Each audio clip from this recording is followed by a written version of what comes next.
Һаумыһығыҙ, дуҫтар! Бала саҡты ташлап китер саҡтар, һиҙелмәй ҙә үтеп китәсәк. Бала саҡтар инде кире ҡайтмаҫ, алда юлдар беҙҙе көтәсәк. Алда юлдар, ҡайһыһын һайларға? Мең төрлө уй баштан үтәсәк.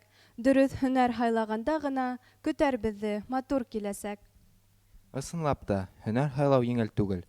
Һәр кем үҙенсә һайлай. Кемдер ғаилә традицияларынан сығып, мәҫәлән, медиктар династияһы. Йәки уҡыуҙағы уңыштарынан сығып, айырым фәндән бишкә уҡып, шул фән менән тәрән ҡыҙыҡһына. Шулай уҡ йәмғиәт тарафынан талап итеүсе профессия. Беләһегеҙме, дуҫтар, бөгөнгө көндә 700-дән ашыу профессия бар икән. Ҡайһыһын һайларға? Студенттарҙың 60%-ы 5 йыл ғүмерен вузда уҡыуҙа әрәм итәләр икән. Тик 40%-ы ғына уҡыған специальностары буйынса эшкә урынлаша. Ә ҡалғандары, тимәк, эшһеҙҙәр рәтен арттыралар. Йәки үҙҙәре белем алған профессиялары буйынса түгел, икенсе эштә йөрөйҙәр. Шуны онотмайыҡ, һөнәр һайлағанда беҙ үҙ яҙмышыбыҙҙы һайлайбыҙ. Яратҡан эшең булыу ҙур бәхет. Был бәхет беҙҙе ситләп үтмәһен. Һайлаған һөнәреңә эйә булыу өсөн нимә эшләргә кәрәк? Ҡайһы сифаттарҙы үҙеңдә булдырырға кәрәк? Ошо һорауҙарға саҡырылған ҡунаҡтарыбыҙ яуап бирҙә тип өмөтләнәбеҙ.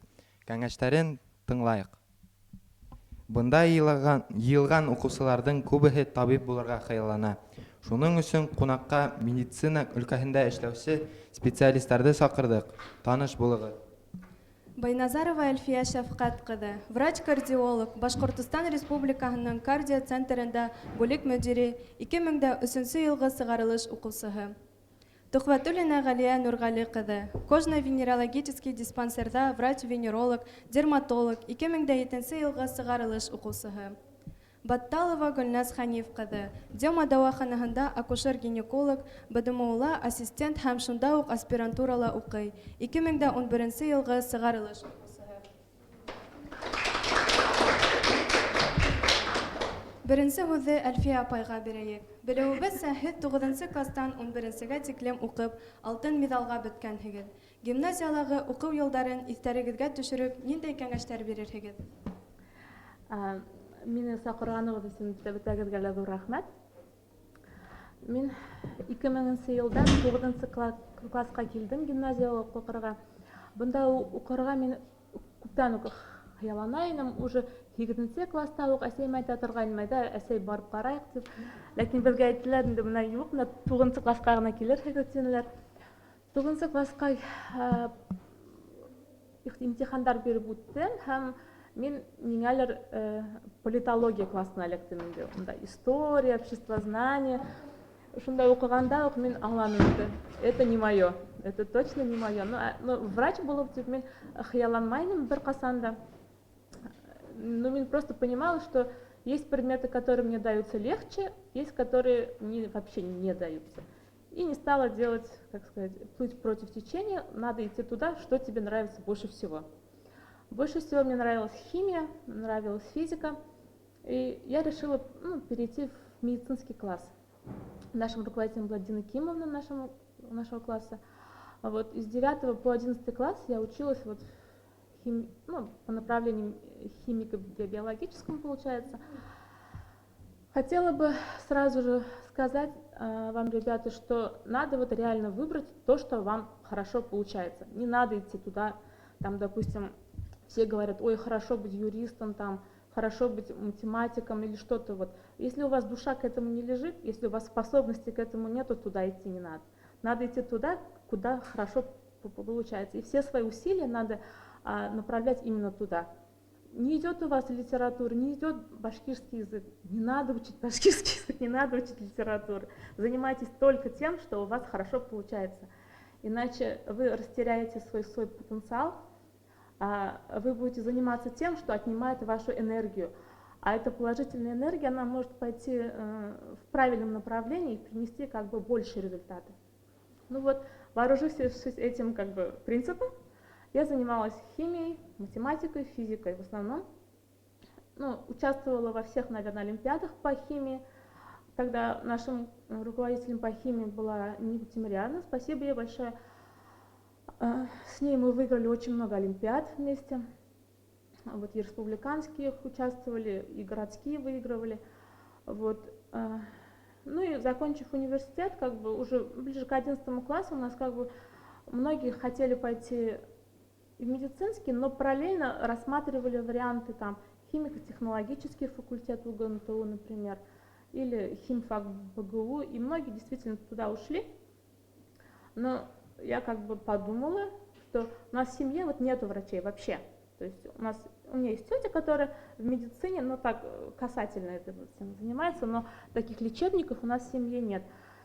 У меня есть старший брат, который учился на тот момент на 1 курсе, и он сказал: медицинский университет, классный университет, это стоит того, чтобы там учиться, давай туда. Ну, я послушалась и решила, что да, семье нужен еще один врач, и давайте-ка тоже стану врачом. Поступила в университет, но параллельно, конечно, сдавала и тут, и в химику, ну, везде сдавала, везде поступила, но самое сложное было поступление именно в мед. Наверное, это, такой был знак свыше, что вот это сложно, но это того стоит. Вот. И поступила, и ни грамма не жалею об этом, закончила в 2009 году с красным дипломом тоже. Вот. А по поводу того, какую вот специальность выбрать, да, ну как бы, я вообще всю жизнь мечтала быть акушер-гинекологом, например, да. Но когда у нас начался цикл акушерства и гинекологии, я поняла, что во время родов у меня кружится голова. Вот честное слово. И вроде бы и не боишься ты этого, но как-то вот не получается, и все не идет. Значит, нужно выбрать что-то другое.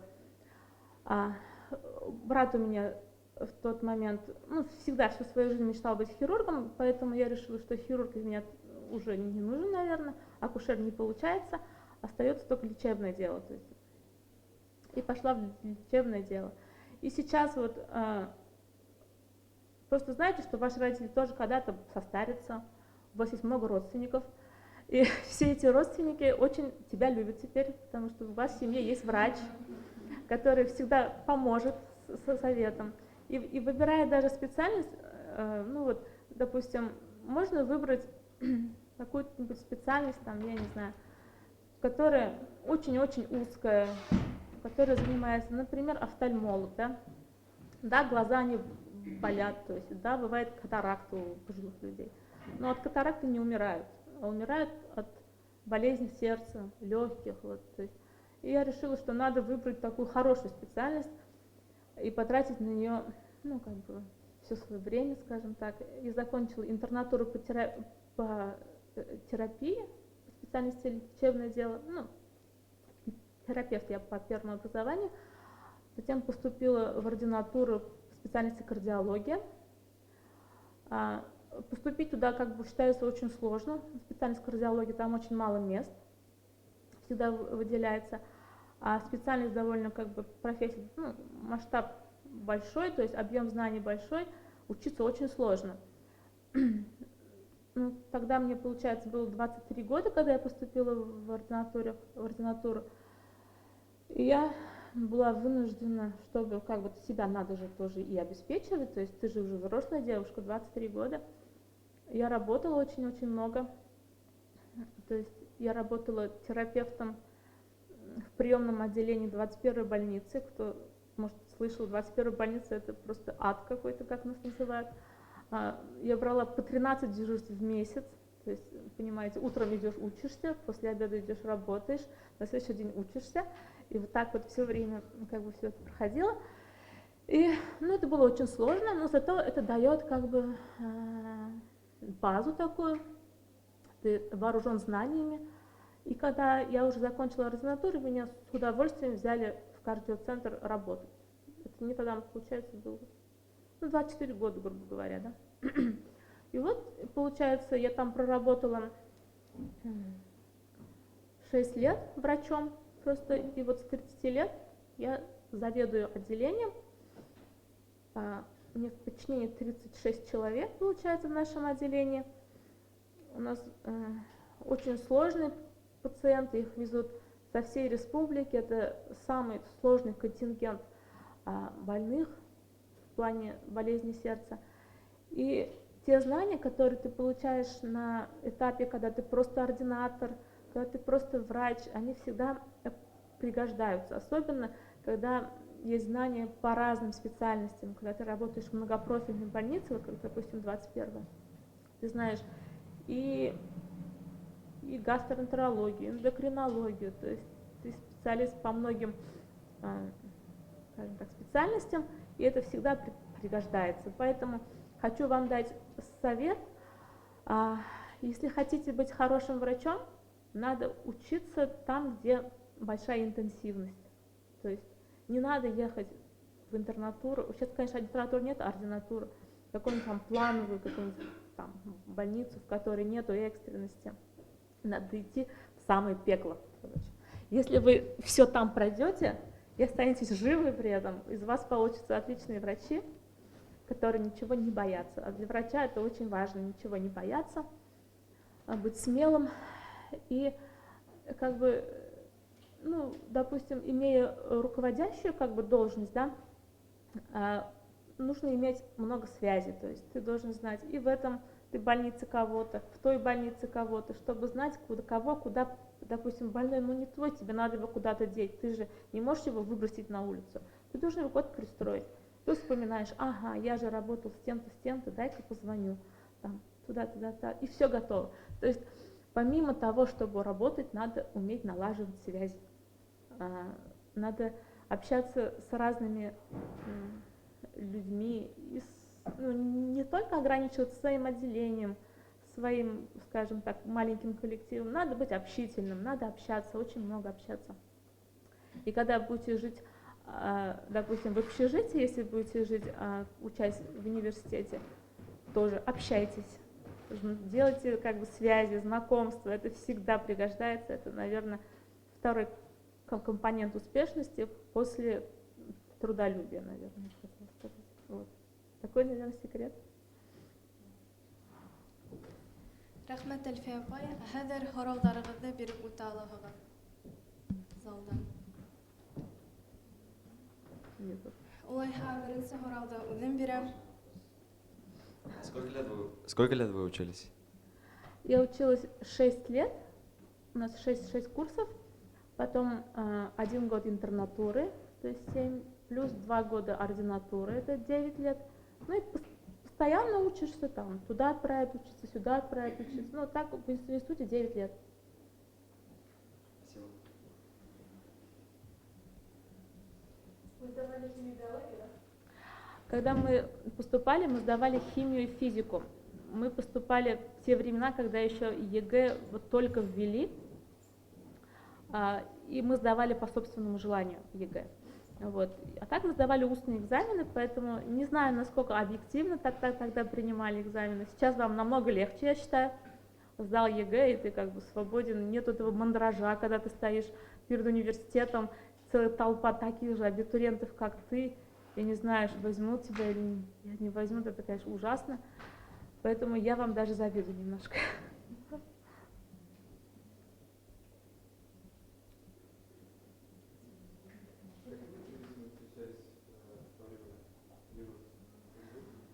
Во время дежурств? Но самая главная сложность, это когда привезут не твое. Вот, как бы, ну вот ты знаешь, вот ты вот кардиолог, ты смотришь, и ты понимаешь, это не мое, это вот как бы, или там привезет скорая, скажет, вот такой больной, там разбирайтесь, там ты вроде разобралась, это не твое, куда его деть, вот ночь во дворе, ты же его не сможешь отпустить этого человека домой там, или в 21-й больнице, когда я работала, это, конечно, наша главная проблема, это были бомжи. Вот это вообще, когда ты не знаешь, куда его деть. Но вот самый сложный, конечно, вопрос, это вот, вообще, наверное, в медицине самый сложный, это взаимоотношения с пациентами. Это самый сложный вопрос, и взаимоотношения с родственниками пациентов.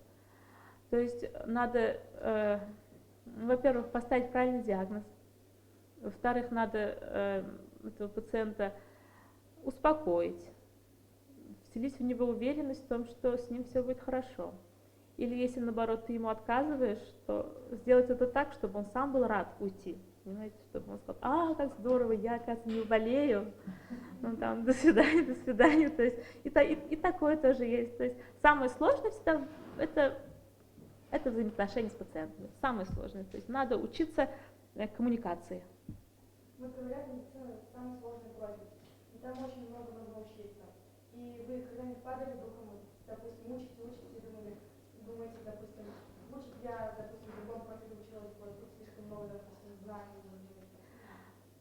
Ой, очень сложно было сдавать анатомию, вот, очень сложно, это такой объем знаний. Как вы справлялись?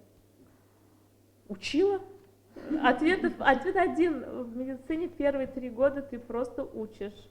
Это надо забыть о личной жизни, наверное, я бы сказала даже. Это только учеба. Но все пригождается, девчонки, все пригождается. Поэтому руки в ноги и учить. Учить и учить. Все. Главный принцип. Получается, если ты не учишь, ты не можешь. А ты не получишь диплом просто-напросто. Все.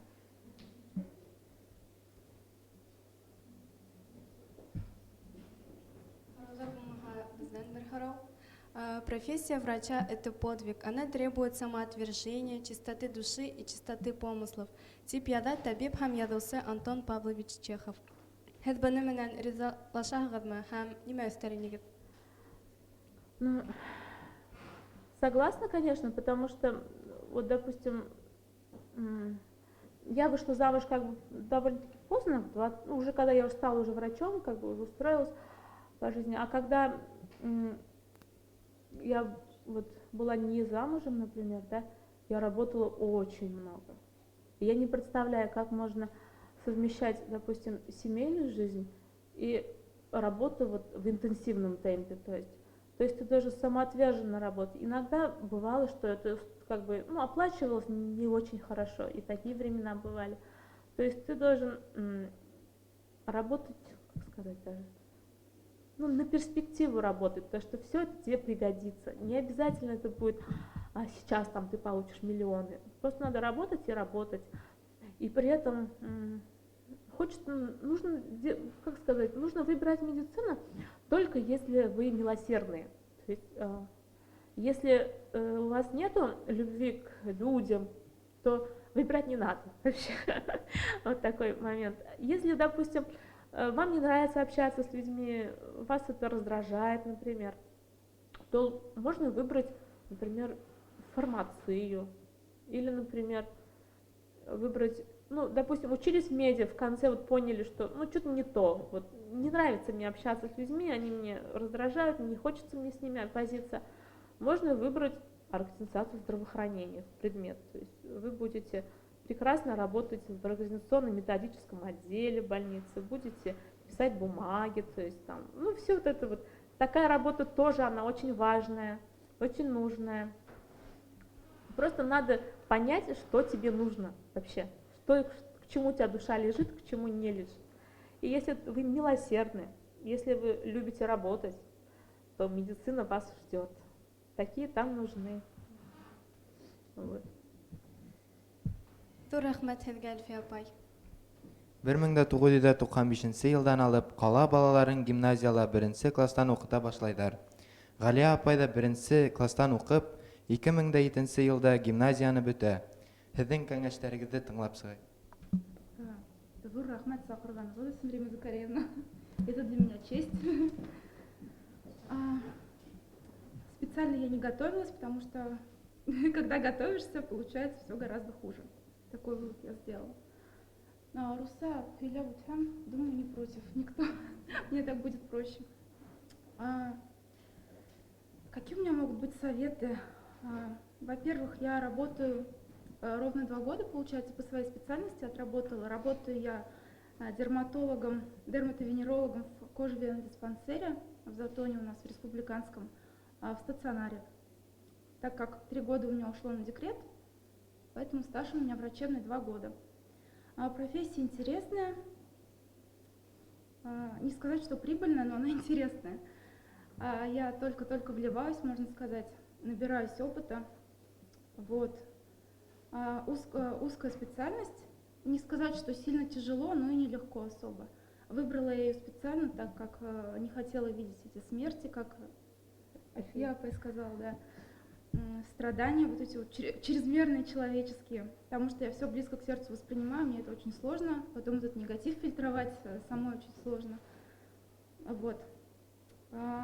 Можно уйти в косметологию, если ты обучился дерматовенерологии, получается. Косметология тоже, как бы, конкуренция очень большая сейчас в наше время, но если тебе нравится, если все идет, то можно ее развивать без проблем. Своя клиентура, она всегда найдется.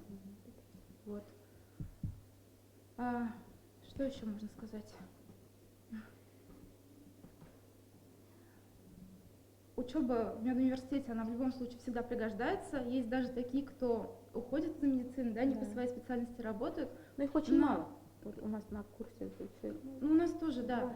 Но, тем не менее, я хочу сказать, что не стоит жалеть об упущенном времени. Все равно это обучение 6 лет, оно как бы зря не проходит, да. У тебя уже в голове все есть, ты можешь ориентироваться в процессах, которые происходят в организме человека, себе помочь, родным, по жизни это все пригождается. Вот. А в учебе в гимназии самые светлые у меня воспоминания, начиная с 97 года, заканчивая 2007. Самые такие близкие друзья у меня именно здешние. С университета я не могу назвать таких близких друзей, в основном только товарищи. Вот. А друзья, они именно с гимназии, получается, такие проверенные, надежные. Так, что еще можно сказать? А вы где вы работаете все? Ну, в каком городе? В Уфе. Я в Уфе. Все в Уфе. Да. Просто Афия уже все основное сказала, что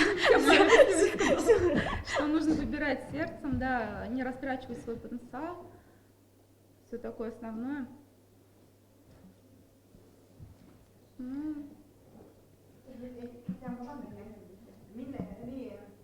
Шундай моментта әйтеп китәм килгәйне. Галиянең әсәре Флюра Зайнуловна. Ул да менә шул дәрес буенча эшләй, дерматолог. Һәм менә әйтәһем килә ул рәхмәт Флюра Зайнуловнага, чөнки ул белән күп кенә интернат балаларына ярдәм итте. Менә Өфөгә килгәч, кемнеңдер аллергия башлана, тәне бозыла, гаиләләр ниндидер стресс алган балалар булды. Тәннәренә шундай герпеслар сыгып, бозылып, шундай моменттар булганда, Флюра Зайнуловна бергә һәр вакыт ярдәм кулы булды. Чөнки үзегез беләгез бит, интернат балаларының пропискаһы авылда, прописка авылда булгач, балалар больницага урнаштыру кыен.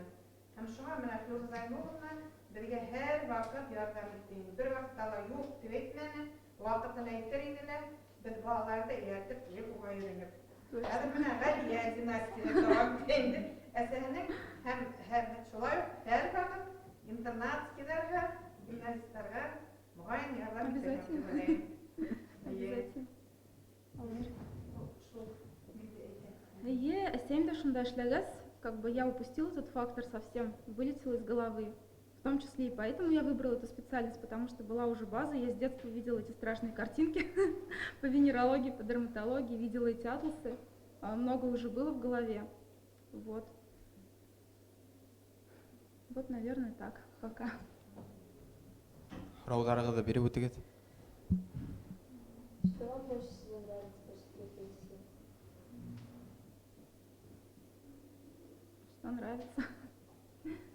Сам процесс, наверное, как ты принимаешь пациента, на твоих глазах он поправляется, процессы улучшаются на коже, и как он уходит практически здоровым. Сейчас, к сожалению, мы не держим пациентов до полного выздоровления, ну, до клинического выздоровления, как мы говорим, потому что в основном у нас хронические все пациенты. То, как меняется кожа. Наташа, больше всего нравится, когда ты да, видишь результат, Да. что вот человек пришел там полуживой, полумертвый, а он уходит на своих ногах. Вот это самое приятное. И врачу, по сути, больше ничего не надо. Скорее всего, да, потому что не сказать, что мне нравится зарплата, не сказать, что иногда отношение коллег нравится. Ну, всякое бывает. Белеүбез сәһет кыска метражлы Яңа һулыш дигән фильм төшергәнһегез. Режиссер булып китүгез турында һөйләһәгезсе һәм медицина юлын һайлаугызга үкенмәйсезме? Ну, громко сказано, что я режиссер. Спасибо. Да, я участвовала в проекте. Назывался он «Слово земли». Я случайно о нем узнала за неделю уже до окончания приема заявок. Я всегда интересовалась журналистикой, нравилась литература, история, любила писать от себя. И решила отправить небольшое эссе, заявку тоже подать. И к моему удивлению, и к моей радости моя заявка прошла. Потом нас пригласили на второй тур, и там уже отобрали 15 человек, которым вручили сертификат на экспресс-курсы у Булата Тимирбаевича Юсупова, наш известный башкирский кинорежиссер. Вот мы обучились у него в течение 1,5 месяцев, потом приступили уже к написанию сценария. Многие ребята, которые обучались с нами, они сценарии свои все изменили, не те, которые, то есть заявку они формировали, отправляли, а заново написали. Вот. И также и я придумала на ходу, можно сказать, сценарий. Он получился не совсем таким, как я ожидала в концовке, потому что фильтровались перед тем, как мы приступим к съемке, сценарий наш фильтровал наш учитель. И почему-то он решил немножко срезать концовку. Ему показалось, что будет так лучше, будет загадка. Ну вот не знаю, как получилось. В целом своей работой довольна. Ошибается, думаю, только тот, кто ничего не делает. Вот. Также фильм мой о молодом враче, милосердном. Врач-терапевт. Что? У меня есть с собой? Нет, у меня нету на флешке, у меня есть на ютубе он. Вот. Можем посмотреть, да, я не против. Есть свои недочеты.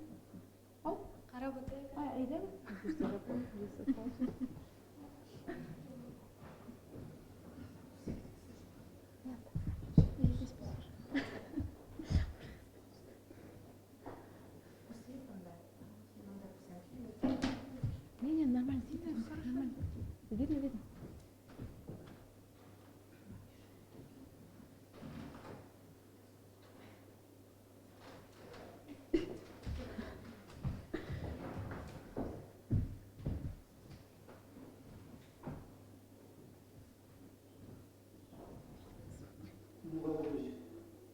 Расскажите мне, что вас беспокоит.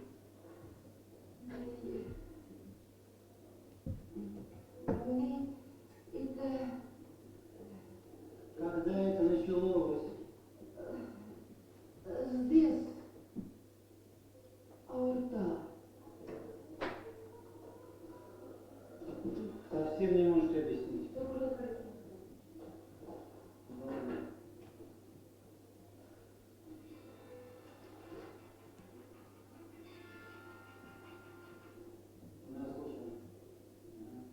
Ладно. Хорошо, сейчас говори. Да, сейчас. Бегу.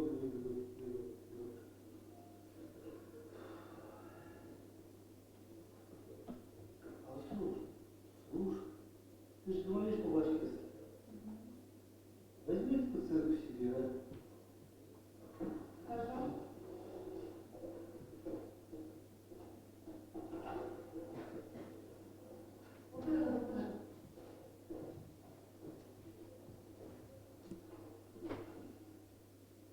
Sizde nime basayım? Hazır mı başkanım? Yıllar. Kaydı vakıttana anlatayım iken kadın. Kaydı. Bundan 7 yıl evvel bunun vefat oldu.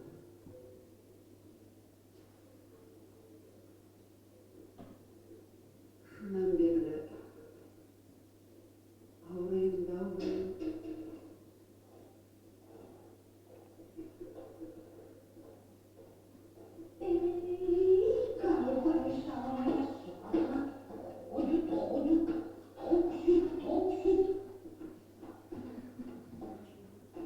Ağladım. Hüsnü'nün Allah koymuş kalın. İki kızılar kısırdılar.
былай ойлашам.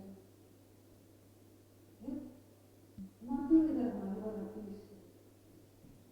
Біз сізді бұнда хейретлеп, давалардық.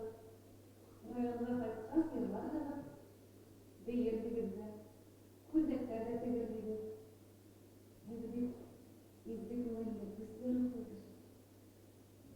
Мені білесейім де тапшындайым. Рахмет кызым. Рахмет жылыгыңа. Улы кишиге жылыгың келмеді. Сау сәлемет бол. Итеңе ушлап бол. Рахмет. Мені кетерге керек. Ел өтем.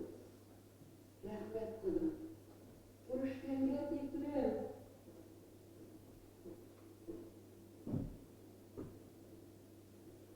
Сегодня меня пригласили в гости в Мэтт, угощали вкусными пирожными. Ясмин, расскажи.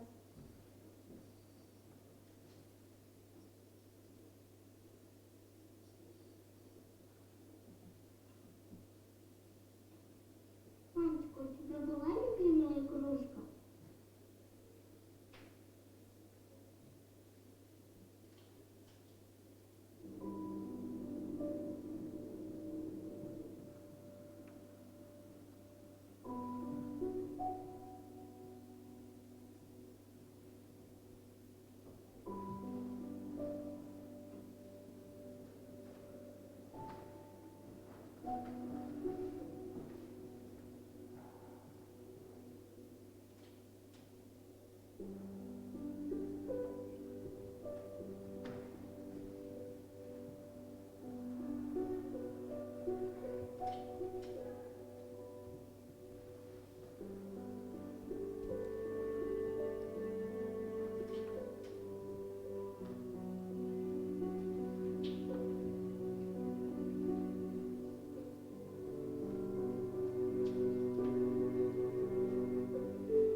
Мен қайттым, білесің.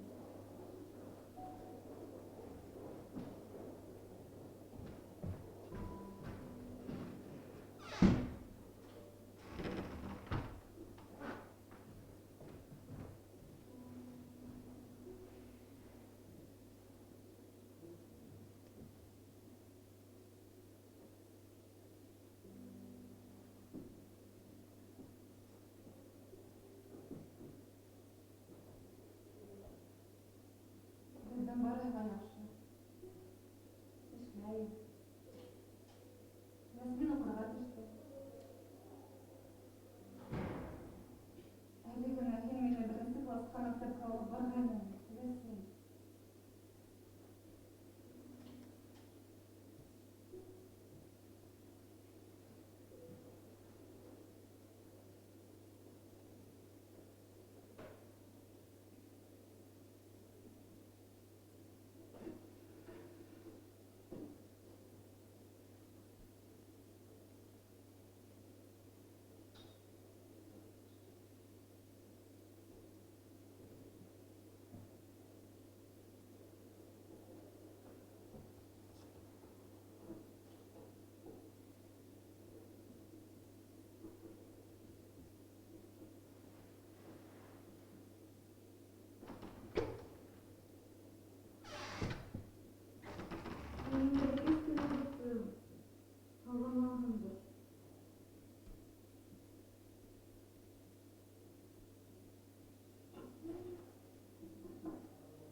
болса, біз ашамыз керек болады.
Бик шәп фильм. Кешеләрнең үзара мөнәсәбәте, бер-беренә күңел ялыгы бирә алу хакында бит.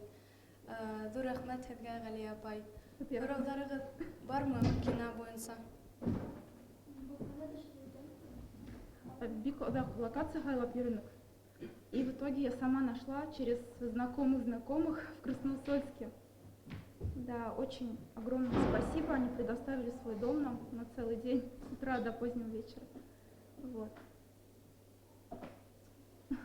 И Что у вас там была концовка, или если какая была?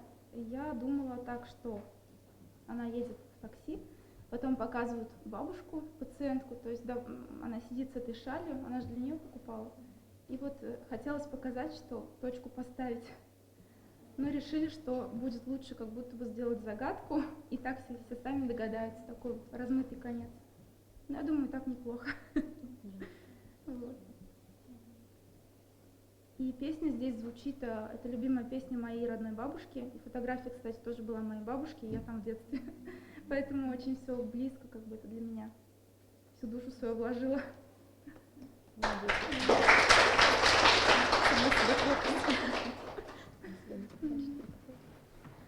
Рәхмәт, Галия апай. Гөлназ апайдың да әйтер һүҙҙәре барҙыр. Мәктәп йылдарында Аҡйондоҙ бейеү ансамблендә ла шөғөрләнгәнһегеҙ, алтын медалға уҡып бөткәнһегеҙ. Нисек барыһына ла ваҡыт таптығыҙ? Спасибо. Мне бы хотелось сначала слова благодарности выразить за то, что пригласили сегодня на эту встречу. Очень приятно, что не забываете, что помните, нас очень много гимназистов выпускается. Все равно всех держите в уме, мы все общаемся. Хотела сказать спасибо. Уважаемые гимназисты, мне бы хотелось вам сказать, что, наверное, если у вас будет желание, вы будете все успевать. За время учебы в гимназии, я училась в гимназии с 9 класса по 11 класс, я и вправду танцевала в ансамбле Аҡйондоҙ.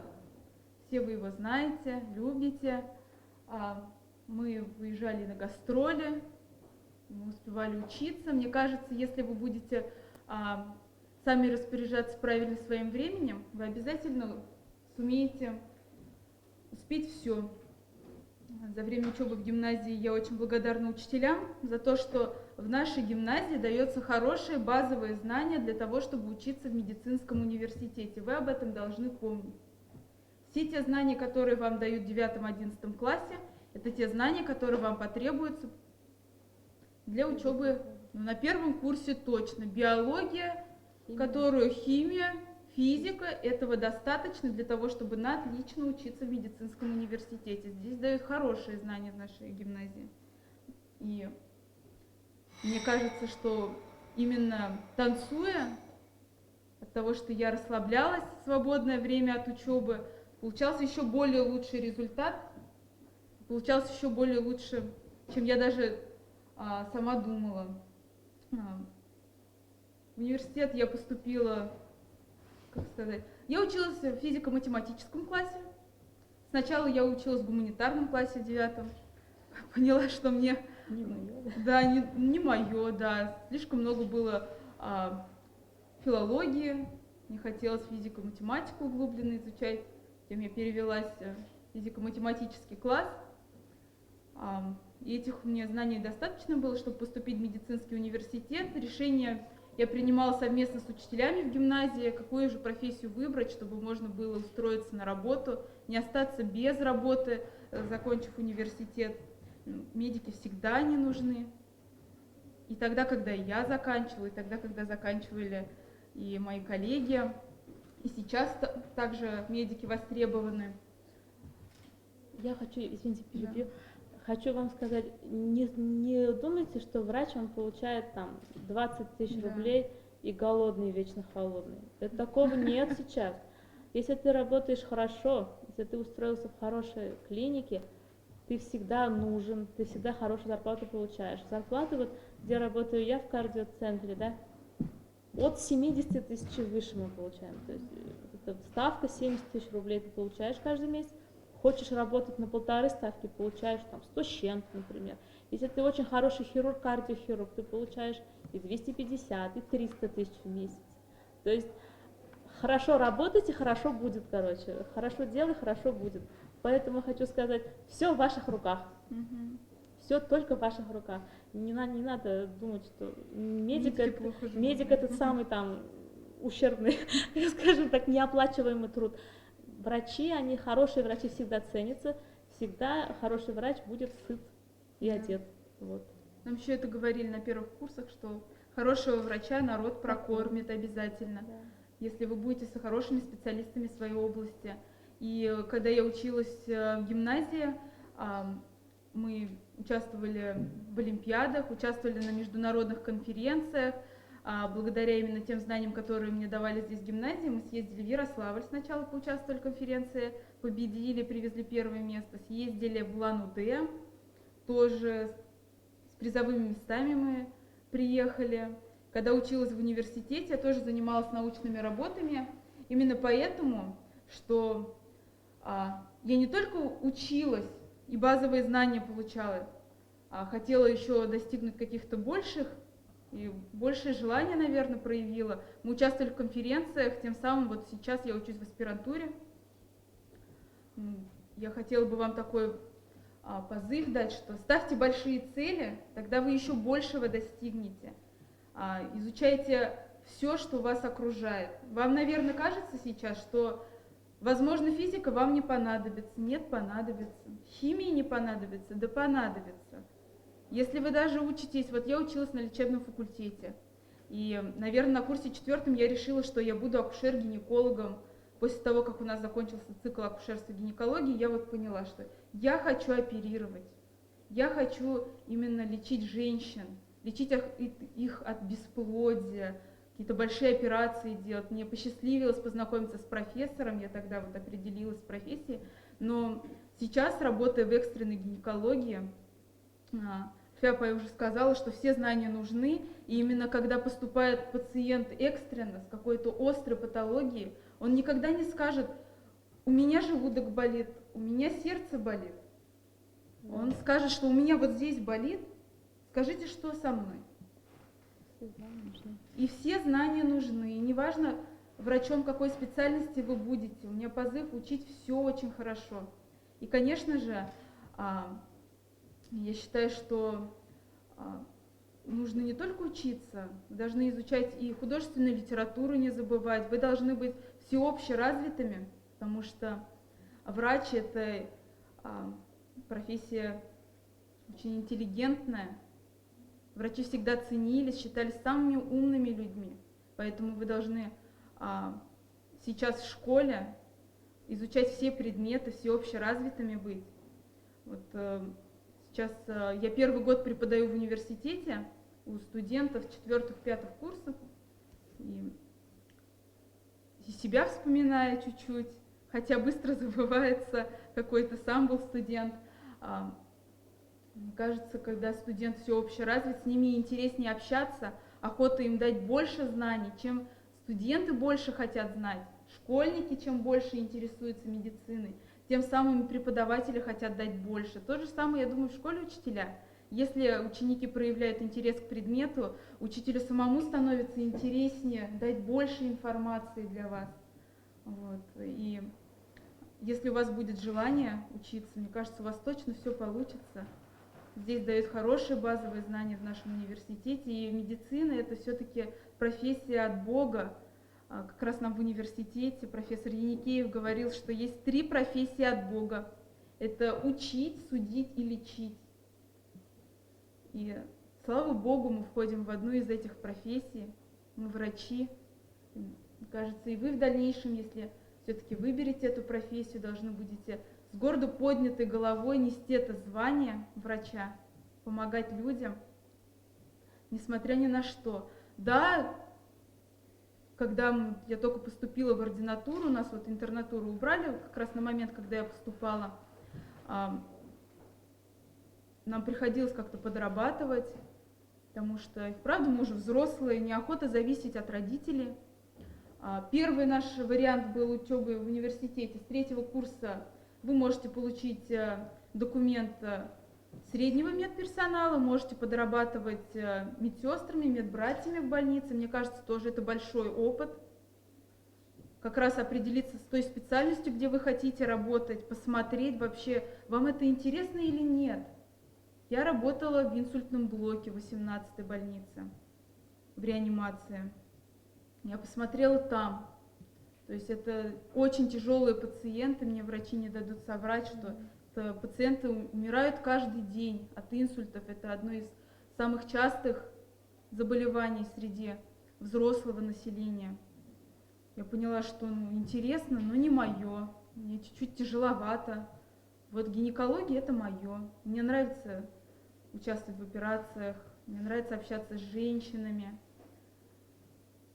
оказывать экстренную помощь. И выбирая именно, почему я работаю в экстренной гинекологии в данный момент, я посчитала, что надо начинать работать там, где можно набрать все больше и больше опыт для дальнейшей работы. В плановой медицине, так скажем, можно работать и потом, набравшись опыта. И сейчас каждый день поступают все новые случаи, которые бывают, я ни разу не видела в жизни. И принимаешь какие-то экстренные решения, какие-то серьезные операции проводишь, и все больше и больше опыт набираешься. Тем самым вы становитесь еще более лучшим специалистом в своей области. Для меня это важно, как для будущего преподавателя. И сейчас вот я преподаю, что преподаватель не должен только учить и знать это все по книжке, а вот я читала, в книжке бывает так, чтобы все-таки преподаватель смог сказать: я видела, я умею это делать, и это очень ценится, когда вы сами умеете делать что-то руками, пробовать. Вы сейчас школьники, и мне кажется, вы уже сейчас можете для этого большой вклад делать, то есть сразу начать над собой работать. Вот сказали, что анатомия сложный предмет. Да, сложный, очень сложный предмет. Мы вот до 10, до 11 вечера занимались в аудиториях, с трупным материалом занимались. Сначала кажется дико, кажется, что это невозможно все выучить. Возможно, если вы этого захотите, все очень даже возможно. Не ищите логического какого-то... Да, там нет логики, нужно просто учить. Первые 3 года это не поддается логике. Никакой. Поддается логике, когда вы становитесь врачами. И все эти знания нужны. Знания анатомии, знания биохимии, которую вы сейчас учите. Очень нужны знания физики. Когда вы оперируете, у вас все инструменты, это же связано с электричеством. Вы коагулируете и так далее. Вы должны знать все. Куда пошел газ, как это действует, что обязательно вы должны знать все и учесть все, иначе вы случайно можете ожог пациенту оставить, не думая об этом. Вы должны предпринимать быстро как-то решения находить. Вот. Не забывайте о том, что активно должны нести и активную жизнь вне учебы тоже. Мне кажется, это помогает. Мне вот танцы очень помогали. Даже когда я училась уже в университете, я приходила в гимназию, пару раз я участвовала в концертах, на репетициях. Это очень помогает расслабиться. Говорят, что умственная деятельность еще лучше становится, если физически заниматься, держать себя в хорошей физической форме. В операционной мне помогает, когда я в хорошей физической форме. Спина не болит, ноги не болят.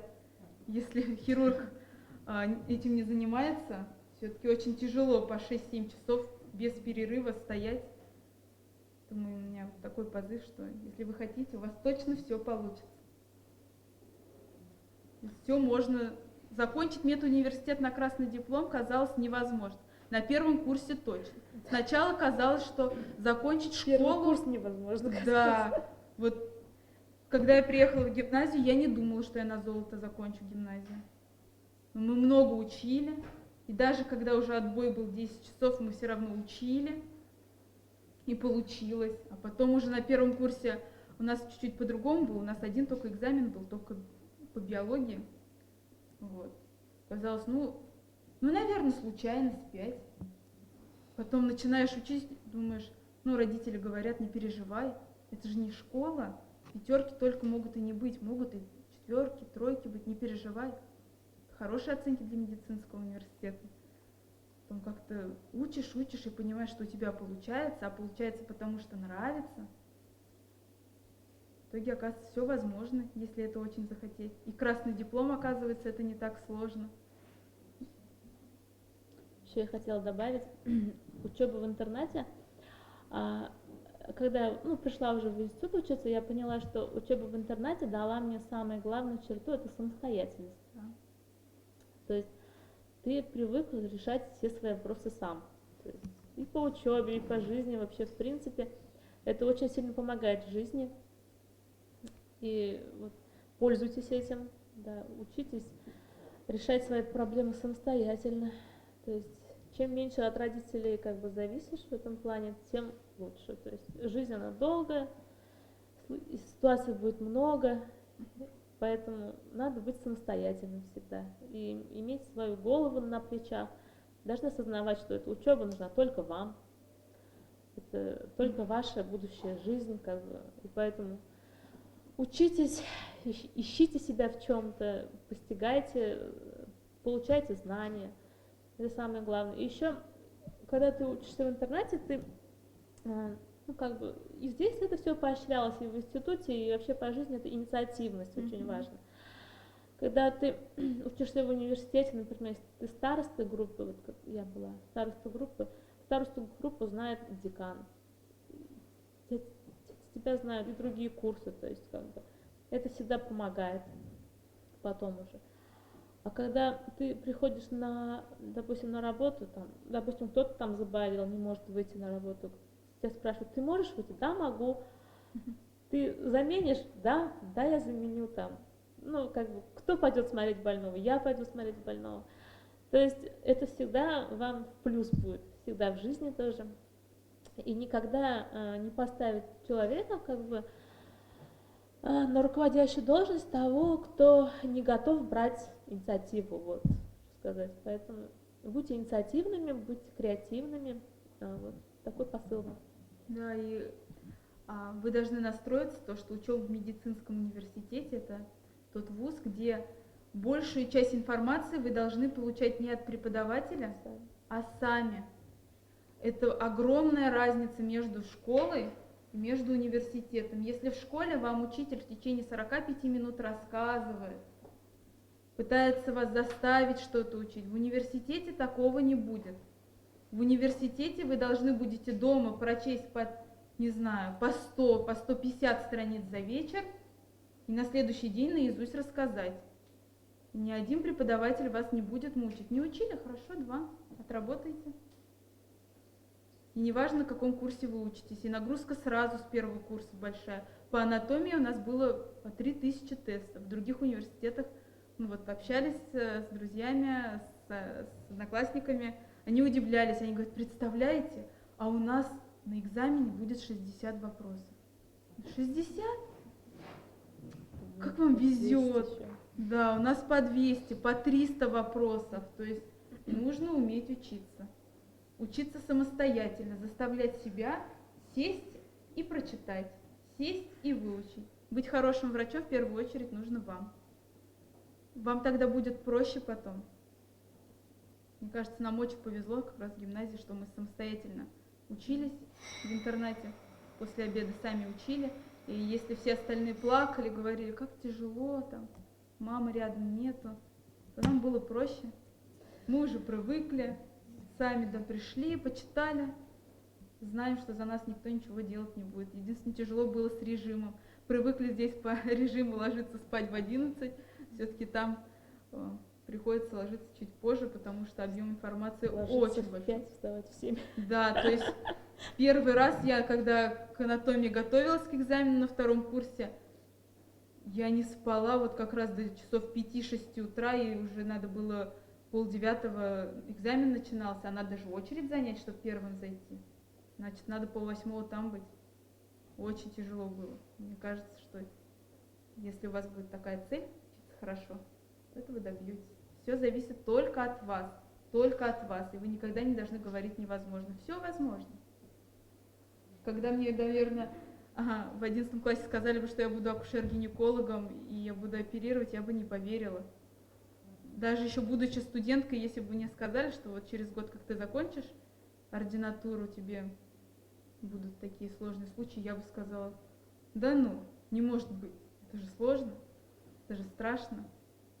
Оказывается, возможно, если у вас есть желание. А почему весь материал учили за одну ночь, перед экзаменом? Нет, это не за одну ночь учится. 150 страниц это дается задание на следующий день, на следующую пару. Почему нет какого-то промежутка времени, допустим, неделю на следующий? А вы знаете как? Такие же предметы. В промежутке, кроме анатомии, есть очень много предметов. Первые 3 курса вы учитесь как в школе, то есть у вас будут пары, они идут 1,5 часа. Допустим, первая пара это анатомия, следующая биология, потом химия, и каждый день у вас есть расписание, вы к ним готовитесь. Вас никто не будет жалеть, по каждому предмету у вас будет нагрузка огромная, вы будете читать по каждому предмету по 100 страниц. Где-то наизусть, вот анатомия наизусть. Кости сначала начинаете учить на русском и на латинском языке, чтобы от зубов отскакивало. Это объем большой. Если хоть один раз к паре не подготовишься к следующему занятию, нагнать тот материал будет уже очень сложно. Возможно, конечно, но это будет очень сложно. Сколько мы учебников читаем перед экзаменом, можно сойти с ума. У меня профессору сейчас больше 60 лет, это очень знаменитый акушер-гинеколог у нас в стране, один из самых ведущих оперирующих гинекологов. И вот я у нее в субботу была на приеме, и она с учебником сидит, большой такой Бохман, называется по онкогинекологии учебник, и она говорит, Гульнас, представляешь, я этот учебник сегодня за ночь прочитала. И каждый раз, говорит, у меня вот муж удивляется, что каждый день я читаю. И вас я тоже прошу каждый день читать, перечитывать учебники. Потому что мне кажется, что врач это та профессия, когда вы должны учиться каждый день. Я не знаю, сколько раз я перечитала тот материал, который я преподаю студентам. Вот у меня студенты обновляются через каждые 2 недели. Каждые 2 недели я заново перечитываю весь материал. Не потому что я не знаю. Я хочу знать еще больше. Я беру другой учебник, я беру учебник на иностранном языке, перечитываю, я беру на русском других авторов. Только так вы сможете стать профессионалом своего дела. Мне посчастливилось побывать в Китае в стажировке, где учатся такие же студенты, как и мы. 4 месяца я была на стажировке в том году.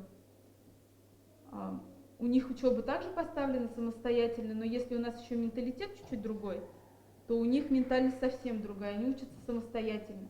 Вот они между операциями, у них ординаторы, вот, уже закончив университет, вот ординаторы, они читают между операциями, вот эти промежутки, они даже читать только сидят и читают на иностранном языке. Вот, и мне кажется, что это между перерывами, да. Вот вы рассказываете только свои удачи, как вы добились своего. А у вас были какие-то падения, неудачи, разочарования? Вы мне рассказываете, как Забывается. Да, конечно, легко не всегда бывает. Думаете, я 2 не получала? Вы думаете, здесь коллеги не получали? Все мы получали и 2, Двойки это самые Это мелкие самая неудачи. мелкая неудача, которая Самые может большие быть. неудачи, это когда ты неправильно поставил диагноз, когда больной умер, или там, ну, их очень много, как бы, Об этом поначалу. быстро забывается, Но это все переживаешь. забывается, Больше всего, наверное, переживаешь, когда жалобы от пациентов приходят. Уже нет. Ну вот я очень переживаю, наверное, в начале своей карьеры. Мне очень так обидно бывает. Вроде помочь хочешь, вроде все делал правильно. Кажется, что-то не так. Нет, более Да. интересно в плане учебы. В плане учебы? Ну, Отработки ваши. отработки. Самое главное не пропускать, ребят.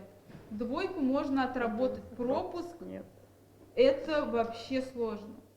Вы можете спать на этой паре, но Да. главное, чтобы вы на ней Ну, были. чтобы вы были. Даже если Ладно. болеете, лучше не пропускать, да. Да. Если температура 39, ходил, был на пары. Да, ни в коем случае не пропускать. Отработать пропущенную пару в медицинском университете Нереально. очень сложно. Очень. Просто невозможно практически. Особенно если это две пары пропущены, то это почти все. Конечно, сложности бывают. Конечно, бывает, что неудачи какие-то на экзамене. Ну, как это? Вы должны воспринимать это как урок. Ну, не получилось, а сейчас получится. Сесть еще раз прочесть, идешь еще раз даешь. Если нормально учиться, неудач нету. Там Да. можно сдать все, что Всё, что угодно. угодно. Можно сдать и анатомию, и подфиз этот можно сдать. Все можно, главное стараться, главное учиться. Это мой девиз по жизни: нормально делай, нормально будет. Да. В общем, надо нормально работать, и нормально все будет. Вот. Если будете учиться, никто вас валить не будет.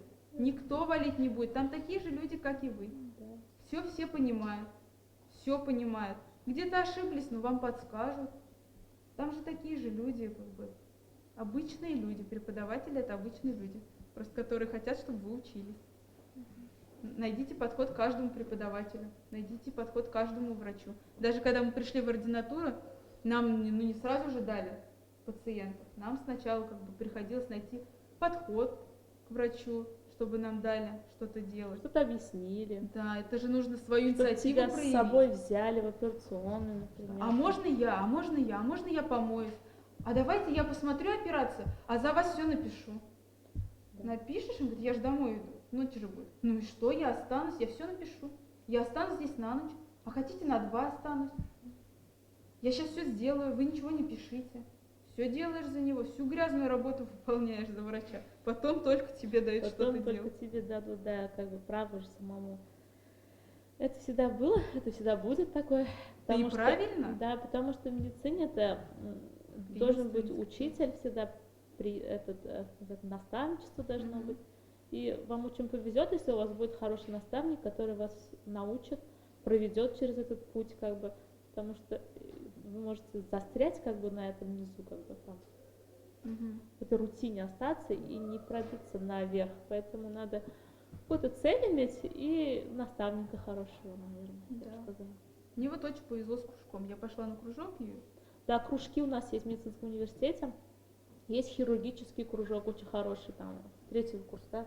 ну, сейчас у нас в кружке можно ходить с 1-го курса. Да? Вот, у нас, да, сейчас я, потому что научный руководитель кружка по акушерству и гинекологии, вот нам можно на кружок приходить с 1-го курса, если есть желание. И эти кружки очень помогают, потому что там есть преподаватели, которые хотят вам дать знания, Да, и вы можете найти себе наставника, который вас потом будет все по время жизни. курировать. Да. Я так попала в акушерство и гинекологию. Мне очень повезло с людьми, которых я на пути встречала. Помогли, как правильно сделать шаг, чтобы все получилось. У меня тоже в семье нет медиков, я единственный врач в семье. Как-то так повезло мне встретить. А вот вы свою жизнь, ну, вы все начали когда обустраивать? Ну, это, наверное, несовместимо. Обустраивать это Допустим, отношения. Наверное, очень сильно мешали. ХП, наверное, вы их больше скажете. Личные отношения. Личную жизнь имеете в виду? Да, личная жизнь. Но у нас вот на курсе были разные девушки, как бы кто-то вышел замуж рано, кто-то вышел замуж поздно. У нас были девушки, которые рожали вот детей уже когда учась, и на следующий день приходили на пары дальше учиться. Представляете, да? От штаба. Вот. Это очень сложно. Я себе, допустим, такого не представляла и не желала себе такого. Поэтому ну, там, какие-то, как бы, ну, романтические отношения, конечно, они у всех есть, там, это, как бы, жизни не мешает, как бы, да, учебе это не мешает, а уж так по-серьезному выйти замуж, наверное, я вышла, когда уже устроилась нормально на работу, когда уже не нужно было пропадать на этой работе. Я вышла замуж в 26 лет. Мне кажется, сначала вы не должны думать об отношениях, когда идете в медицинский университет. Большую часть времени стоит отдать медицине, потому что вот личная жизнь это, конечно, хорошо, но когда вы идете в медицинский университет, вы идете стать туда, чтобы стать врачами. Большую часть времени вы должны посвятить именно этому, чтобы стать хорошими специалистами. Вот, но не забывать об этом, наверное, вот после. сейчас я так вспомнила вот тех девушек, с которыми мы учились, у которых уже были дети, когда мы заканчивали университет. И вот я помню, что их основная мысль была: скорее бы пара закончилась, ребенка кормить надо, там сидят уже на иголках, там не надо ехать, там няня уже заканчивает время, так надо ехать. А когда у тебя нет детей, ты свободно, ты можешь делать все, что хочешь, как бы, хочешь учишься, хочешь дежуришь, хочешь что угодно, то есть как бы это сейчас время такое, что как бы нет уже социальных таких прям клише, что вот там старая дева в 30 лет там вышла замуж. Я сейчас думаю, 30 лет, какая молодая. Вот у меня работают девчонки там, допустим, 30 лет не замужем, допустим. Ой, ты же еще молодая, я думаю. На самом деле 30 лет это вот только начало жизни, поэтому учитесь, работайте. Потому что остальное можно. У нас в коллективе вот все не замужем. У нас в основном женский коллектив гинекологии. Возраст лет до 35. Я очень рано вышла замуж, в 21 год. Но рожать как бы не торопилась, потому что понимала, что это с учебой несовместимо. Мне и без того было сложно, и без того я не досыпала. И в итоге прошла интернатуру, отработала год, и как планировала, спустя год вот работы ушла в декрет.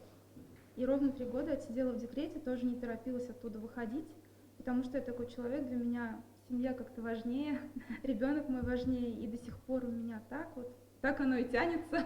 Я больше с ребенком, я больше для ребенка, чем для работы, вот так вот скажу.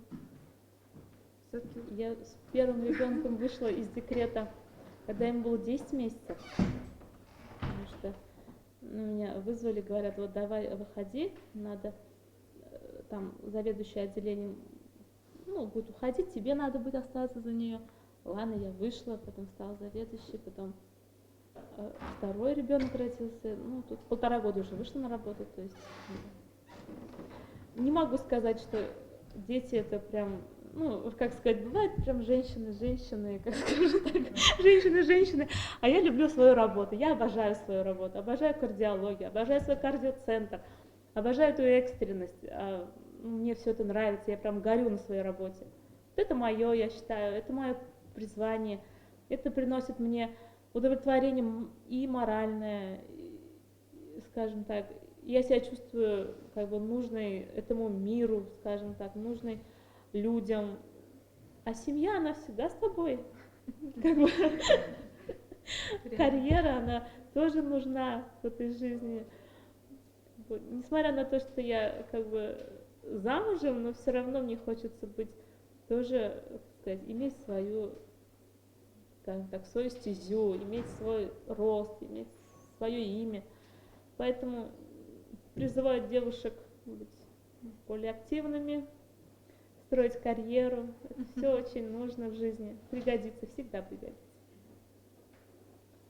А вот насчет иностранных языков, очень ли нужен английский язык как во время учебы, так и во время работы? Очень нужен. Очень. Если будете знать английский язык, то, во-первых, вам будет доступно все больше источников, чтобы побольше читать, а потом стажировки. Если вы будете знать сейчас в университете, в нашем университете, будучи студентом уже младших курсов, вы можете съездить в другую страну, посмотреть их медицину, поучиться там. В Германию постоянно отправляют студенты у нас. Сейчас, передовые направления — это Германия, Китай. Китай у нас там сейчас 4 направления развито. В этом году у нас закончили первую аспирантскую учебу, защитили кандидатскую свою международного уже образца. То есть это котируется не только у нас в стране, но и по всему миру можно получить. Потом, зная иностранные языки, мне кажется, это путь к развитию еще больше, чем потому что вся как бы передовая мысль, она идет из-за границы у нас в основном. У нас в кардиологии это американские в основном исследования идут. И вот и европейские рекомендации выходят, не все выходят, допустим, вот вышли в 2019 году, допустим, вот новые у нас рекомендации.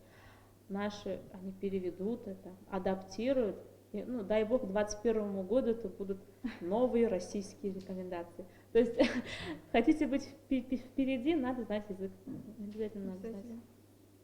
И достаточно ли знать только один английский язык, или лучше будет, если, например, немецкий, если есть возможность изучать, насчет других языков? Английского хватает с головой.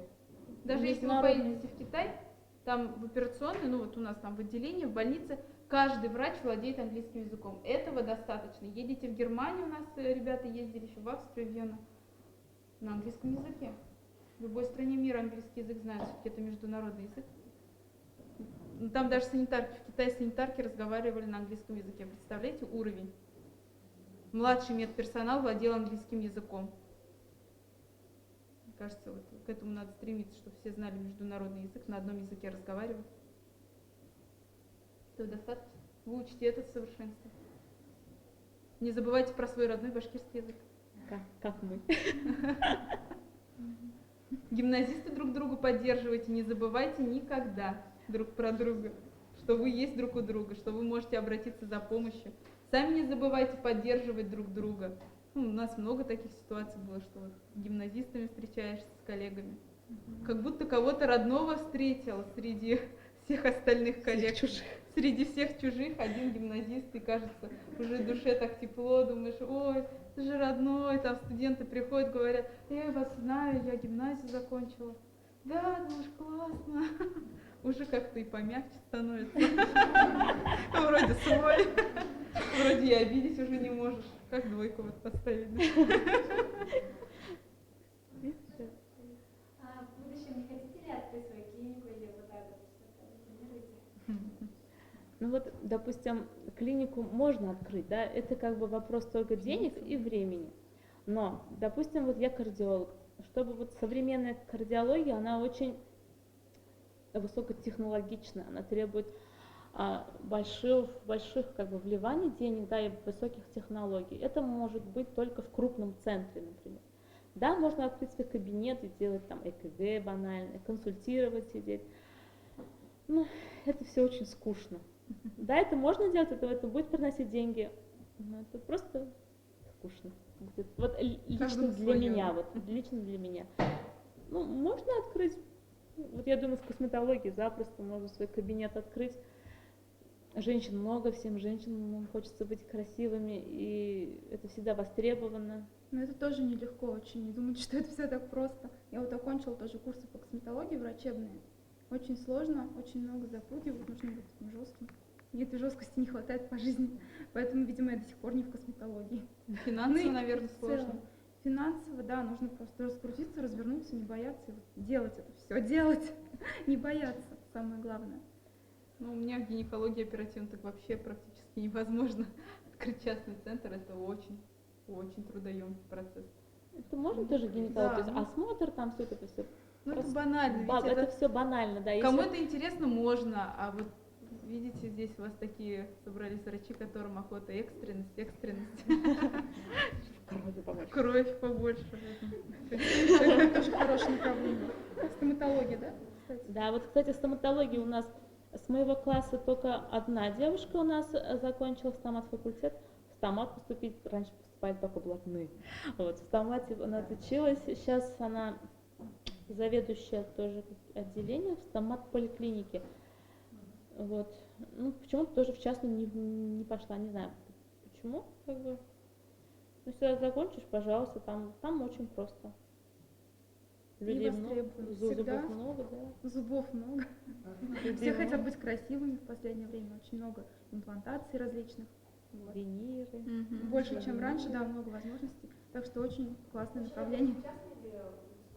Мне кажется, для начала надо в государственной больнице работать, чтобы опыта набраться. Ну вот и, как сказать, не знаю, может быть, люди, конечно, делятся на два типа, которые сразу идут в частную или которые идут потом в частную. Смотря заключение некоторых специалистов из платных клиник, не думайте, что в платной клинике работают самые лучшие врачи. Это большое заблуждение. Вот. И тут обычно ленивые люди, которые не хотят легких денег, да. Вот. Поэтому частный, вот лично я бы не хотела работать. Я работала в частной клинике, там скучно, опять-таки, там не скучно работать. Вот. Вот вы сказали то, что у вас в коллективе много женщин. Это нормально, то, что мужчина хочет идти в гинекологию? Нормально, конечно. Очень Это такая же профессия, как все остальные. У меня брат гинеколог, кстати говоря. Так Да, что это очень... такая же профессия, как все остальные. Я считаю, что все-таки акушерство, гинекология — это очень даже мужская профессия. Должны быть большие силы для того, чтобы... Вы думаете, принять роды у женщины — это очень легкий процесс? Нет, но вот женщина же может стесняться мужчин. Нет, в такой Знаете, момент они не стесняются. я вот специально выбираю, да. Дважды рожала, я всегда выбирала мужчину. То есть, я договаривалась, да, говорю, я хочу рожать у вас. Я принципиально хотела рожать только у мужчины. Вот это моя принципиальная позиция. Потому что мужчины, они более уравновешенные. У них нету перекосов там настроения, например. Они терпеливые более умные, что уж там говорить. Поэтому идите. Акушерство, гинекология, мне кажется, очень даже... У нас в коллективе много мужчин, у нас профессора мужчины, акушер-гинекологи. Очень даже, вы понимаете, для меня акушерство, гинекология — это та специальность, даже если ты ее выбрал и понял, что, допустим, ты хочешь оперировать, будь оперирующим гинекологом. Хочешь принимать роды, пожалуйста, можешь заниматься этим. Не хочешь не оперировать, не хочешь, чтобы около тебя рожали, все это, кричали, эмоциональные взрывы. Идешь в женскую консультацию. Не хочешь этим заниматься, идешь в репродуктологию, занимаешься ЭКО и даже с женщинами не сталкиваешься. То есть это такая разнообразная профессия. Если вдруг на каком-то этапе ты понял, что это не твое, вот чуть-чуть, можно выбрать любое направление. Настолько обширная профессия, поэтому и учить очень много. Очень. А среди вас, вот кто хочет быть врачом, вот реально хочет быть врачом? У вас много. Ну, это здорово. Я надеюсь, что все вы появитесь у нас в стенах нашего университета, и потом придете к нам работать. Если что, обращайтесь. Запоминайте лица. Да. Говорят, что в медицинском университете низкая стипендия, это правда? Ну, сейчас в данный момент в медицинском университете, значит, стипендия отличника, если все пятерки, это 2500 рублей. Если у тебя есть четверка, это 2300 рублей. Если ты активно участвуешь на конференциях, то есть ведешь научную деятельность или занимаешься там танцами и так далее, но именно на хорошем уровне, то повышенную дают стипендию в размере 30 тысяч рублей один раз полгода. Иногда ее дробят, то есть каждый месяц ты получаешь по 8 тысяч, допустим. Также у нас есть программы стипендиальные, это президента Республики Башкортостан, президента Российской Федерации, правительства РБ и правительства РФ. Хороший заработок, ну вот, допустим, когда вот сейчас студенткой была, ну по 1030-20 иногда добавляется, если, допустим, аспирантам там президента РФ по 40 тысяч плюс уходит. Ординаторы получают стипендию 10 тысяч рублей. А в университете вы, получается, бросили танцы? Я, да. Учиться надо. Некогда. Некогда. Вы просто потом поймете, как вы будете учиться с 8 утра до самого позднего вечера, а за ночь вам еще нужно повторить на следующий день то, что нужно выучить.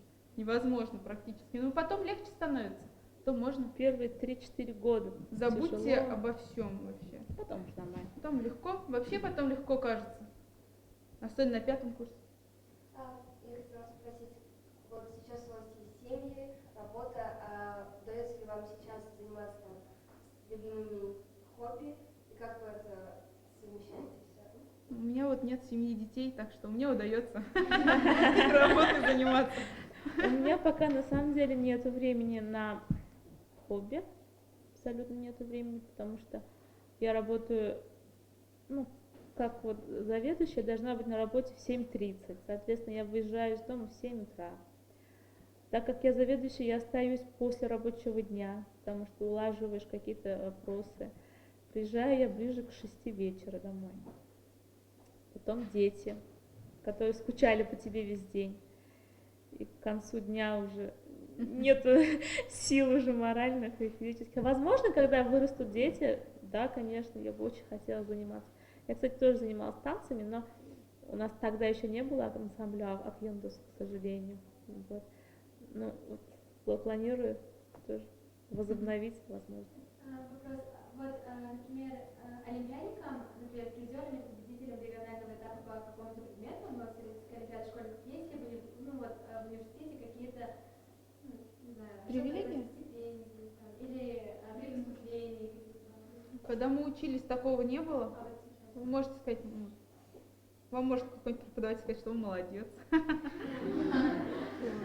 Но нет, там свои олимпиады есть, в которых тоже нужно участвовать. Там по каждому предмету практически теперь есть олимпиады. Если вы участвуете, то вам могут автоматом поставить 5 за экзамен. Вашим детям поскольку вы собираетесь отдавать, допустим, гимназию и вообще Ой. Моему старшему ребенку 4,5 года, а младшему 1,5 года. Ну, честно, я вот на них пока смотрю, ну, они же маленькие, как это вот, ну, мне бы, конечно, хотелось, чтобы кто-то из них был врачом, но по старшему ребенку я могу точно сказать, что он врачом не будет, потому что он очень брезгливый. Вот. Он точно не будет врачом. Младший, возможно. Вот. Ну, мне бы, конечно, мне бы польстило моему самолюбию, если бы кто-то из моих детей захотел быть врачом, как мама, например. Посмотрим, жизнь покажет, кем они будут. Моей дочке 4 годика. Мне вообще не нравится слово «отдавать». Пусть она сама выбирает свой путь, что ей будет интересно, куда, к чему ляжет душа. Станет постарше, увидим. Но пока ей нравится петь и танцевать, играть в доктора. Но я думаю, пока не стоит делать серьезные выводы насчет ее любви к профессии. Вот так вот время покажет. Ну, а вообще я не знаю, как будет развиваться медицина в нашей стране, как все будет. Посмотрим. Бик биргім келеріне, тек гимназияға гигденсі сыныптан олардың. Гигденсі сыныптан. Алла берха планирую в 20-ю гимназию отдать с 1 класса, а там уж, наверное, она втянется, привыкнет, и уже переводить смысла не будет. Посмотрим тоже. Пока мы ходим в башкирский садик.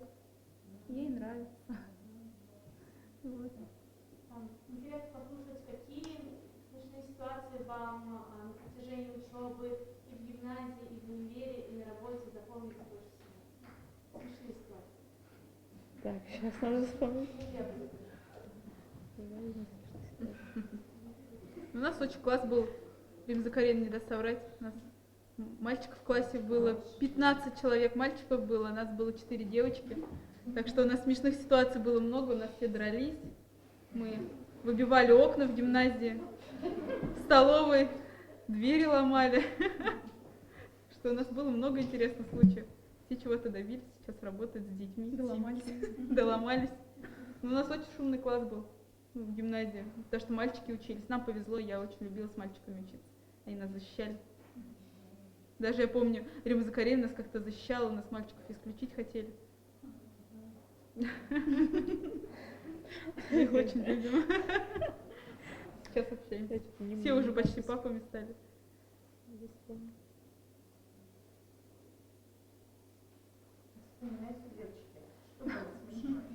Ну, вообще, когда вот, ну, в медицине очень много забавных ситуаций, но если я начну рассказывать, вы просто как бы не поймете. Это медицинский наш сленг, вот это вот термины. У нас как бы в неврологии, вот когда больного осматривают, то есть неврологические знаки есть, допустим. Ну, там вот, покажите там зубы, покажите то, ну, вот вы понимаете, чтобы не случить инсульт. Однажды невролог пришел смотреть у нас одного пациента в реанимацию, он говорит: покажи зубы. Он такой берет с тумбочки. Это было очень смешно. Ну, таких много ситуаций, как бы, когда просто с больными общаешься. Забавных ситуаций много. А вот школьная я что-то вообще ничего не могу вспомнить, потому что было это очень давно. Мы закончили 16 лет назад университет. Ой, школу закончили. С классом я не могу сказать, что у нас очень дружный класс, но мы общаемся с девушками некоторыми, с моими одноклассницами. Среди нас много врачей, то есть мы можем общаться по профессиональным вопросам. Вот.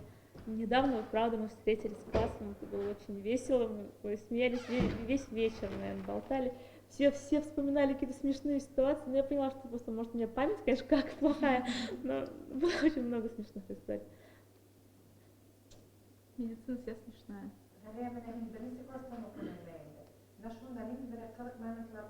Мен һөйләргә яратмыйм дигән. Шул гына тик утырам.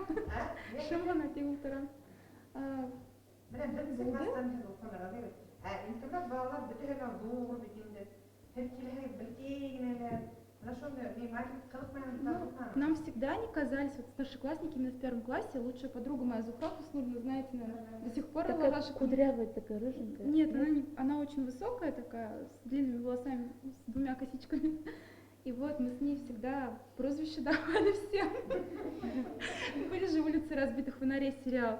Ну, вы, наверное, не знаете о таком. Вот, там был Дукалис такой полненький. У нас был один Дукалис в 11 классе. Потом Беренгатанау, еще кто-то там. Потом еще была парочка, девушка высокая, и вот этот Беренгатанау сам маленький. И мы такие, как они интересно целуются. Наверное, Беренгатанау на табуретку. В первом классе. Наверное, Беренгатанау на табуретку залазит, и вот. Типа, ему интересно, Танау не мешает Мика.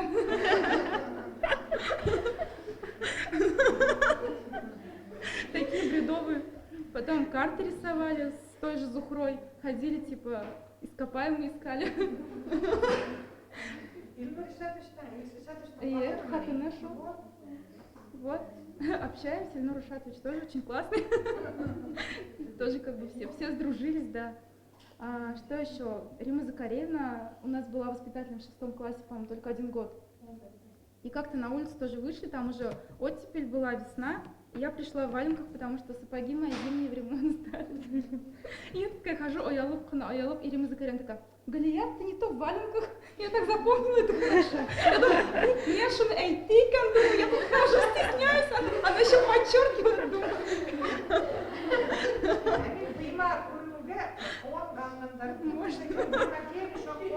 Может быть. И все такие на мои ноги. Потом еще с той же Зухрой, опять-таки, зимой Рима Закаревна ходит там в дубленке, инде. Ребята, заходим в класс, и мы такие с ней ползаем, там, когда еще гимназии новой не было на месте, тут была площадка, да, и лес. И мы в этом лесу ползаем, типа мы по окопам что-то ползаем, военные, и Рима Закаревна, типа, надзиратель. Вот эти воспоминания мне до сих пор с вами ассоциируются. Мы после них приходили в свой класс, уже 14 классов. Да, да. Директормен балалар пайтып кетергенде, 6-сәгатте алдылар. Үзебезнең класска керәбез дә әйтәбез. Балалар 10 минут кына ял итәймәр. Балаларны күздән титергән. Да, класс у нас был очень шумный, именно городской, пока его не распустили. Но мы с ними не общаемся, сейчас отношения не поддерживаем. Единственное, Зухра и Гульганиева. Вот. А так с 11-м В с нашим встречаемся, слава богу, каждый год. Вот. Кстати, вы все учились в 11 В классе? Да, я В. Ты не В? Нет, я в А классе училась. Математический класс. Да. Я в В класс.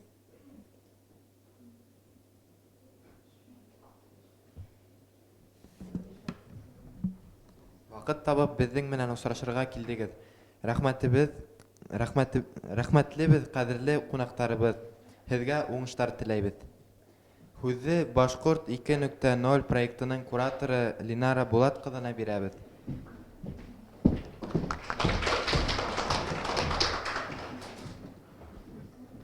Сезгә үзебезнең зур рәхмәтемне әйткем килә инде. Үземнең исемемдән куратор буларак бу проекттың администрация исеменнән сезгә уңышлар теләйм алдагы сезнең тормышыгызда, сезнең эшләрегездә. Бүгенге очрашу безнең балалар менән бик фәһемле булган дип уйлыйм. Без күп шул тиклем сорауларга җавап бирдегез. Алдагы безнең эшебездә без сезне тагы көтеп калабыз. Сакырганда килерсегез дип уйлыйм диде. Шулай ук Рима Закаревна, сезгә рәхмәтемне әйткем килә. Бүгенге очрашуды миңа үткәрергә ярдәмегез иткәнгә бу сезнең инициатива, сезгә зур рәхмәт. Балаларга шундый бер теләгем бар. Һеҙ әлеге бөгөн килгән апайларығыҙ тыңлап ултырығыҙ инде. Һеҙ төрлө, перейду на русский, извините, много очень слышали историй. И я очень думаю, что вот это все было для вас очень полезно, и вы, исходя из того, что услышали сегодня, сделаете все правильные для себя выводы. Спасибо вам большое. И вот небольшие такие подарочки от нашей гимназии. Да вот, давайте. От нас, от имени администрации, и желаем вам в дальнейшем успехов. Спасибо большое. Дуррахмат. Да, конечно. Я, в свою очередь, тоже принесла вам небольшие подарки. Хотела бы отметить тех, кто наиболее были активными. Сейчас, минуточку.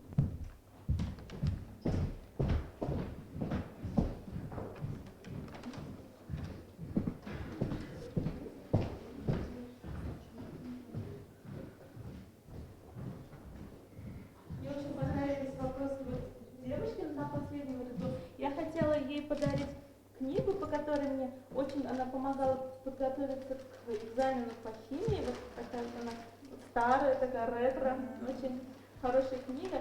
И еще один хотела подарить ей сертификат в один хороший магазин, чтобы она купила свой первый халат. Скамеек. Кто знает, тот знает.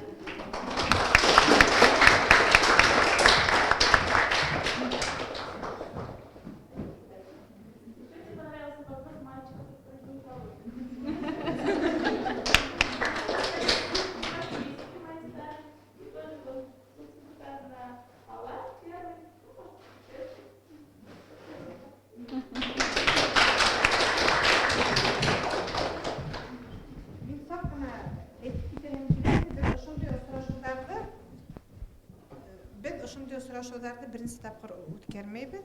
Біз ғұммен медуниверситетқа ала барып, не жүріп қайттық, вуздарда ала жүрейбіз. Хәмірі сұрашуды біз медицина работниктары менен былтырда ұйыштырғайнық. Хәтіргеде болғашылай, 10 сывы менен біз ұйыштырдық. Ол вақытта анда біздің туқан 7 ел біткен ағайдар келгейнілер.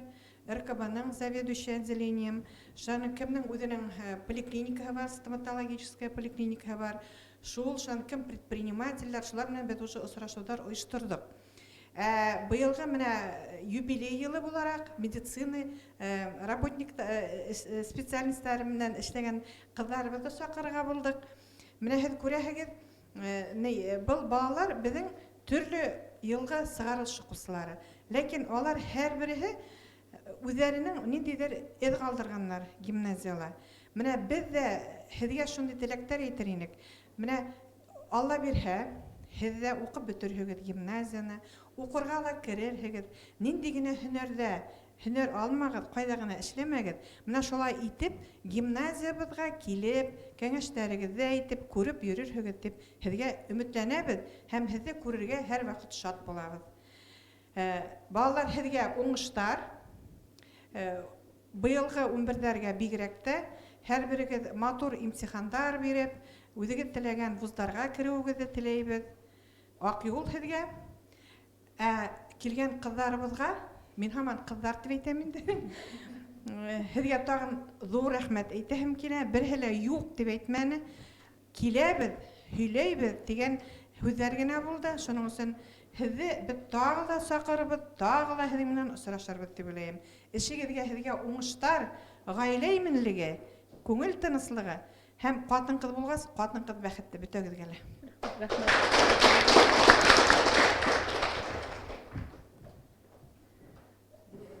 Рахмет, хәдір, пайға түшіп. Фото на память.